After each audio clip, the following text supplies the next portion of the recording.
जय श्री कृष्णा। आप सभी लोगों का एस्ट्रोलॉजी चैनल लक्ष्मी सूत्रम एस्ट्रो में बहुत बहुत स्वागत है। आज हम एक बहुत ही विशेष टॉपिक पर बात करने वाले हैं। सामान्य तौर पर हम बहुत सारी एस्ट्रोलॉजी की डिटेल जानते हैं, हम कुंडलियों को देख भी पाते हैं, मगर कई बार हमें बहुत सारी छोटी छोटी बातें पता नहीं होती क्योंकि वो नॉर्मल किसी बुक के अंदर होती नहीं है। ऐसी चीज़ों को सीखने के लिए हमें उन लोगों की शरण में जाना पड़ता है जो कि सदियों से और कई पीढ़ियों से एस्ट्रोलॉजी कर रहे हैं। आज यहाँ पर डिस्कशन का टॉपिक है कि आपका भाग्य उदय करने वाला कौन सा ग्रह या प्लैनेट है। अब किसी भी नॉर्मली एस्ट्रोलॉजर के पास जाइए, वो आपको आपका भाग्य उदय करने वाला प्लैनेट या तो आपका भाग्येश बता देगा, नाइन्थ हाउस का लॉर्ड, वो कहेगा कि ये प्लैनेट आपका भाग्य करेगा, या लग्नेश बता देगा, और कभी कभी वो 10th हाउस में जो लॉर्ड है या 10th हाउस के प्लैनेट को बता देगा, या आपकी कुंडली के अंदर कोई भी एक्सॉल्टेड प्लैनेट है उसे वो आपका भाग्य उदय करने वाला प्लैनेट बता देगा। एक मिनट में पॉज लेता हूँ और आपसे पूछता हूँ, आप नोट करें कि आपको मालूम है कि आपका भाग्य उदय करने वाला प्लैनेट कौन सा है।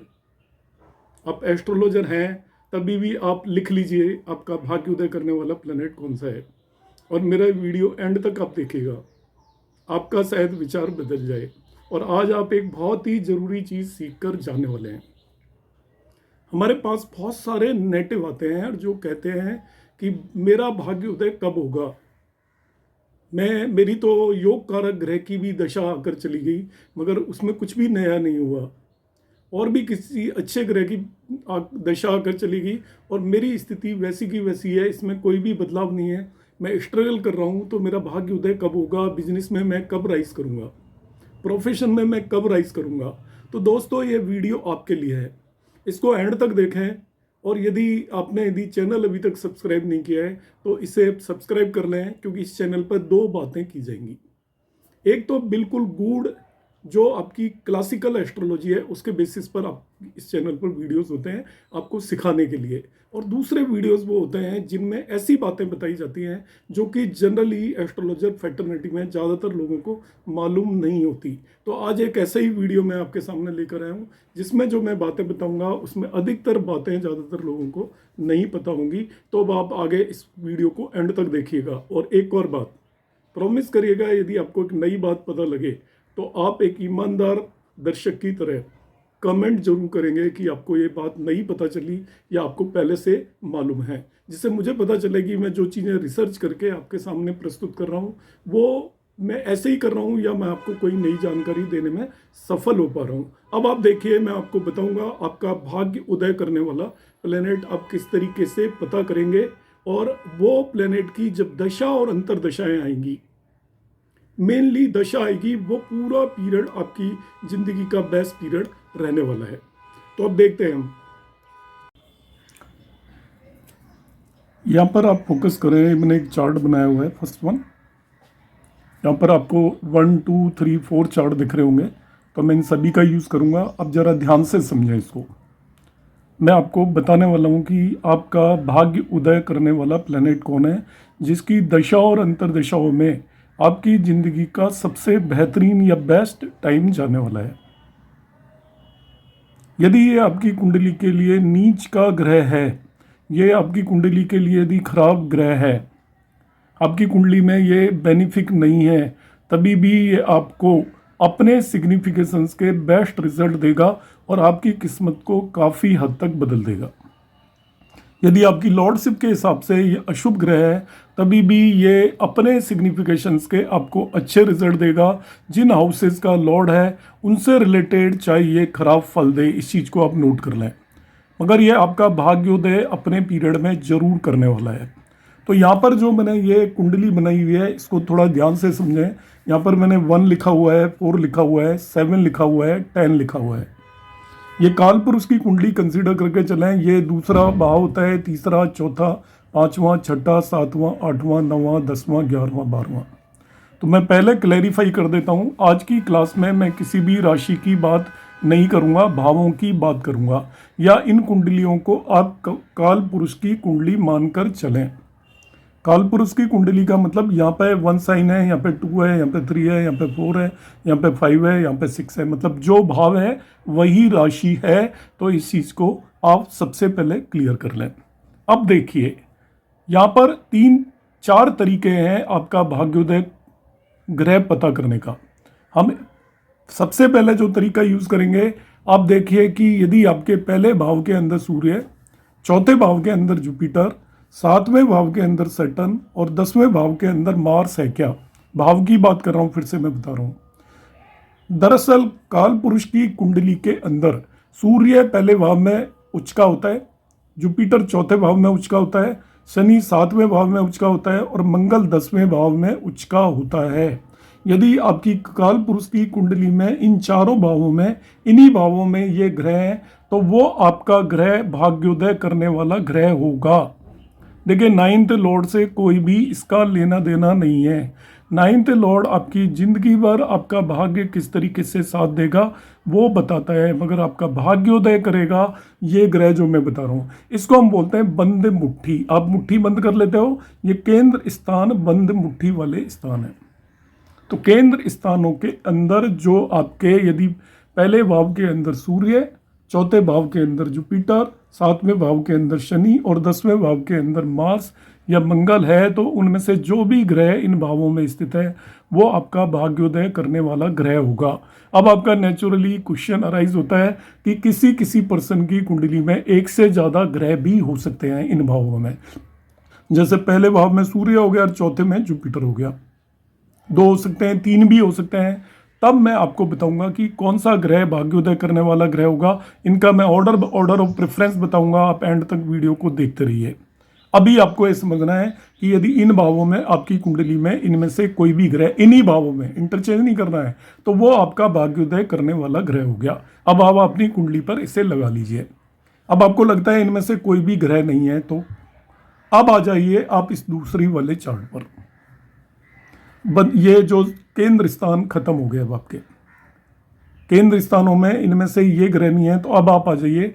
यदि आपके दूसरे भाव के अंदर मंगल, वो चंद्रमा, या तीसरे भाव में राहु, छठे भाव के अंदर मरकरी, 9वें भाव के अंदर केतु और 12वें भाव के अंदर यदि शुक्र है, तो उनमें से जो भी ग्रह इस पर्टिकुलर भाव के अंदर होगा वो भाग्योदय करने वाला ग्रह होगा। आप काल पुरुष की कुंडली में देख लीजिएगा, दूसरे भाव के अंदर चंद्रमा उच्च का होता है, छठे भाव के अंदर मरकरी उच्च का होता है, 12वें भाव के अंदर शुक्र उच्च का होता है। और यहाँ पर हम राहु और केतु की वैसे उच्च की राशि नहीं है, मगर यहाँ पर हम कंसिडर करके चलेंगे। तीसरे भाव में राहु और 9वें भाव के अंदर केतु उच्च का होता है काल पुरुष की कुंडली के अंदर। तो ये बंद मुट्ठी थी, ये अब आपने खोल दी। तो बाहर के हिस्सों में यदि इन चारों में से कोई भी ग्रह नहीं है, सबसे पहले यही देखना है, ध्यान रखना, ऑर्डर ऑफ प्रेफरेंस ध्यान रखना है। यानी कि अब ये जब फुलफिल नहीं हो रहा है तभी यहां पर पहुंचेंगे आप। यदि आपका सूर्य पहले भाव में बैठा है तो वही भाग्योदय करने वाला ग्रह हो गया, मार्स 10वें भाव में बैठा है तो वही हो गया। इन चारों में से कोई भी प्लैनेट यदि पहले चौथे ये अपने अपने भाव में नहीं बैठे हैं तब यहाँ पर आएंगे। अब हम देखेंगे कि दूसरे भाव में यदि चंद्रमा है तो वो आपका भाग्योदय करने वाला ग्रह हो गया, छठे भाव में मरकरी है तो वो हो गया। अब ये भी कंडीशन फुलफिल नहीं होती, बहुत सारी कुंडलियों में ना ये फुलफिल होगी ना ये फुलफिल होगी। आपकी कुंडली में देखिए क्या ये कंडीशन फुलफिल हो रही है, तो आपको अपना भाग्योदय करने वाला ग्रह पता चल गया। मगर यहाँ पे एक से ज़्यादा हो सकते हैं, फिर वही कंडीशन कि यहाँ पे चंद्रमा बैठा और यहाँ पर बुध बैठा है, तब कैसे डिसाइड करेंगे, तो उसके लिए आप इंतजार करिए, अभी मैं बताऊँगा। एक से ज़्यादा ग्रह यदि कंडीशन फुलफिल कर रहे हैं, ये कंडीशन आपकी हट गई, अब ये भी फुलफिल नहीं हो रही, तब तीसरे स्टेप पे जाएंगे। यानी कि आप सारे स्टेप्स को मिक्स कर दें। सबसे पहले ये देखेंगे, यदि यहाँ से आपको कोई ग्रह नहीं मिला तब ये देखेंगे। अब तीसरे स्टेप में आप देखिए, तीसरे स्टेप में मैंने क्या लिखा हुआ है कि काल पुरुष की कुंडली में मंगल पहले और 8वें भाव का स्वामी होता है। तो पहले भाव में मंगल हो या 8वें भाव में मंगल हो। शुक्र दूसरे और 7वें भाव का स्वामी होता है, दूसरे भाव में शुक्र हो या 7वें भाव में शुक्र हो। मरकरी तीसरे और छठे भाव का स्वामी होता है, तो तीसरे भाव में मरकरी हो, छठे भाव में मरकरी हो। मून फोर्थ हाउस का स्वामी होता है, तो फोर्थ हाउस में मून हो। सन फिफ्थ हाउस का स्वामी होता है, तो सन फिफ्थ हाउस में हो। जुपिटर 9वें और 12वें भाव का स्वामी होता है, तो जुपिटर 9वें और 12वें भाव में हो। शनि 10वें और 11वें भाव का स्वामी होता है। इनमें से कोई भी ग्रह इन पर्टिकुलर भाव के अंदर बैठा हुआ है आपकी कुंडली में, आप लगा के देखिए आपकी कुंडली में कोई बैठा है क्या। सपोज चंद्रमा आपका बैठा हुआ है चौथे भाव में, तो ये भाग्योदय करने वाला ग्रह हो गया। सपोज मंगल बैठा है आपके पहले भाव में, तो ये भाग्योदय करने वाला ग्रह हो गया। शनि आपके 10वें भाव में बैठा है, तो वो भाग्योदय करने वाला ग्रह हो गया। राशि नहीं देखनी है, ध्यान रखना है, आपको केवल भाव देखने हैं, हाउसेस देखने हैं। राशि की यहाँ मैं बिल्कुल बात ही नहीं कर रहा हूँ। जहाँ मैंने रखा है इन्हीं जगहों पर बैठा हो, तो जो भी आपके रेलिवेंट हाउस में बैठा है वो आपका भाग्योदय करने वाला ग्रह हो गया। तो फिर से रिपीट कर रहा हूँ, सबसे पहले ये देखना है, ये देखना है, ये नहीं है तब ये देखना है। ये उच्च है केंद्र में, ये केंद्र के बाहर उच्च है।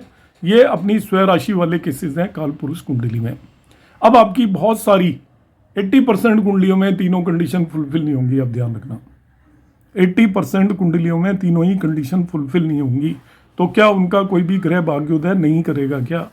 तो अब ये तीनों कंडीशन फुलफिल नहीं होती हैं, तो अब चौथी कंडीशन पर जाएंगे हम, भाग्योदय अब आपका कौन करेगा। तो ये आप इस टेबल को ध्यान रखिएगा। सबसे पहले जो 9th हाउस के अंदर ग्रह बैठा है, 9th हाउस ही होगा। अब ये भाग्येश का रोल आ गया आपका। 9th हाउस के लॉर्ड को हम भाग्येश बोलते हैं, तो 9th हाउस में जो ग्रह बैठा हुआ है अब वो आपका भाग्योदय करेगा। इसके बाद तीसरे घर के अंदर जो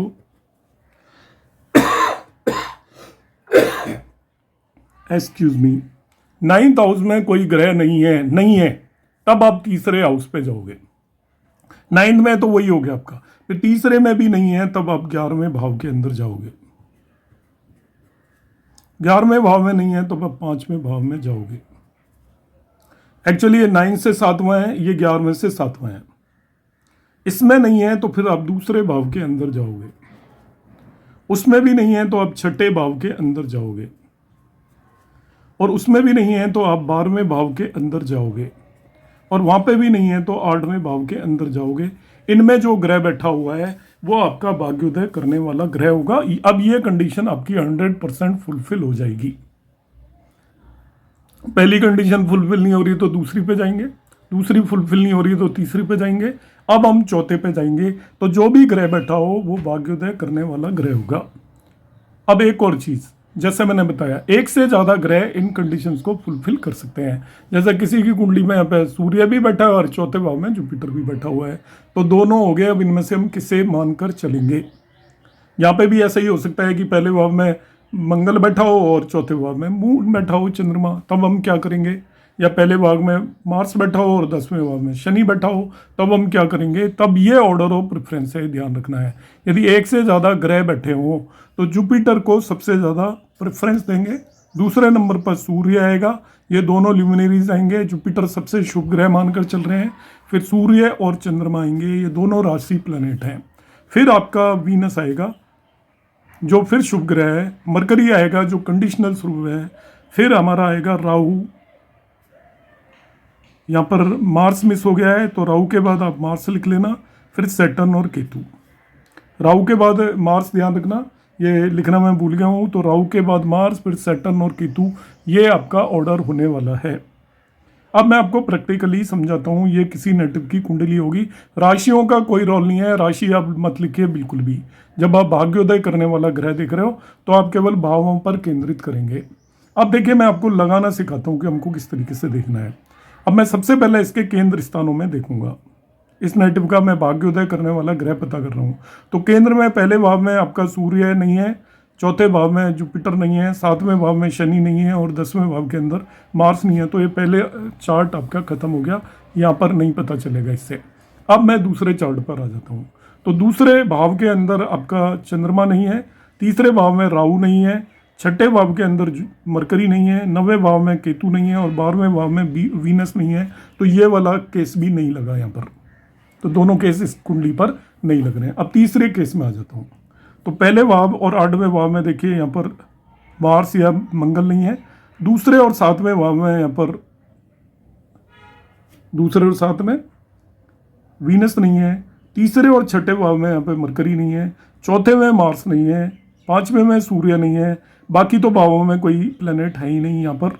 तो ये भी कंडीशन तीसरी भी फुलफिल नहीं हो रही है इस पर्टिकुलर नेटिव के लिए। अब मैं क्या देखूंगा, 9th हाउस में कौन सा प्लेनेट है, तो इसके 9th हाउस में भी कोई प्लेनेट नहीं है। फिर देखूंगा मैं तीसरे हाउस में कौन सा प्लेनेट है, तो इसके तीसरे में भी कोई भी प्लेनेट नहीं है। फिर मैं देखूंगा 11वें में कौन सा प्लेनेट है, तो इसके 11वें में भी कोई प्लेनेट नहीं है। अब आया आपके 5th हाउस के अंदर, तो 5th हाउस के अंदर वीनस हो गया। तो इस नेटिव का भाग्योदय करने वाला ग्रह वीनस है। इसकी लाइफ में सबसे ज़्यादा ये अचीव करेगा और इसका भाग राइज करेगा वीनस की महादशा के अंदर। अब वीनस की महादशाओं में जो अंतरदशाएं आएंगी इसकी, उनमें अलग अलग तरीके से अप डाउन होंगे, मगर वीनस की महादशा इसका भाग्योदय करेगी। अब देखिए, भाग्योदय होना और वो दशा पूरी अच्छी जाना, दोनों में डिफरेंस है। भाग्योदय का मतलब होता है आपका भाग्य कब काम करेगा। भाग्योदय का मतलब होता है आपके रुके हुए काम कब बनेंगे। भाग्योदय का मतलब होता है कि आपकी लाइफ के अंदर ऐसी अपॉर्चुनिटी, आपको हाईएस्ट लेवल की अपॉर्चुनिटी कब मिलेगी। अब आपकी पूरी महादशा अच्छी और बुरी जाती है, उसका इससे कोई लेना देना नहीं है। मैं यहाँ पर क्लैरिफाई कर देता हूँ, क्योंकि बहुत सारे कमेंट आने लग जाएंगे जी कि क्या हम इसके बेसिस पे महादशा देखें। भाग्योदय एक आपकी लाइफ के अंदर, हम जिसे भाग्य बोलते हैं, भाग्य पर बेस्ड जो इवेंट होंगे वो आपके यहाँ पर बेस्ट होंगे। यदि ये आपके लिए प्लैनेट अशुभ है, खराब है, तो वो खराब फल भी देगा, मगर वो उन्हीं भावों से रिलेटेड खराब फल देगा जिन भावों का वो स्वामी है। मगर वो आपके भाग्य से रिलेटेड रुके हुए कामों को बना देगा। कि जैसे आपने कोई एक लॉटरी खरीद ली, अब लॉटरी निकल गई आपकी, तो वो भाग्योदय होने वाली बात होगी। शेयर मार्केट में आपने इन्वेस्ट किया और शेयर मार्केट में आपको विंडफॉल गेन्स हो गए, बहुत ज़्यादा गेन हो गए, आपने जो शेयर 2-3 लिए वो 4 गुने 5 गुने हो गए, ये भाग्योदय होने वाली बात है। आपने कोई कॉम्पिटिटिव एग्जाम दी और आपकी कॉम्पिटिटिव एग्जाम में उस समय पर आपका सिलेक्शन हो गया, चाहे आपकी पूरी दशा खराब जाए, मगर उसकी वजह से आपको सरकारी नौकरी मिल गई, आपकी पूरी ज़िंदगी में वो काम आने वाली है। आप जो भी सफ़र करेंगे उसमें वो आपकी हेल्प करने वाली है, ये इसका मतलब है। तो इसलिए मैं पहले से ही क्लैरिफाई कर देता हूँ, जो फ्रेंड्स ये कमेंट भेजेंगे क्या इसके बेसिस पर हमारी क्या हम दशाओं को इंटरप्रेट करें, मैं दशाओं की बात नहीं कर रहा हूँ। दशाओं को जैसे इंटरप्रेट किया जाता है वैसे ही करना है। यहाँ पे भाग्य का मतलब भाग्य है केवल। तो आपका उस समय पर भाग्योदय होगा जब उस पर्टिकुलर प्लेनेट की महादशा और अंतरदशाएं आएंगी। उम्मीद है आपको ये मेरा वीडियो अच्छा लगा होगा। जैसा मैंने पहले कहा था, आपको कोई नई जानकारी मिली हो तो आप कमेंट बॉक्स में ज़रूर कमेंट करें। यदि आपने एंड तक वीडियो देखा है तो यदि आपको पसंद आया तो आप लाइक और शेयर करना भी ना भूलें। ये आपकी तरफ से मेरे लिए एक कंट्रीब्यूशन होगा, जिससे कि मुझे इनको आगे और नई नई चीज़ें आपके सामने प्रस्तुत करने के लिए एक ऊर्जा और एनर्जी मिलती रहती है। नमस्कार, धन्यवाद, जय श्री राम।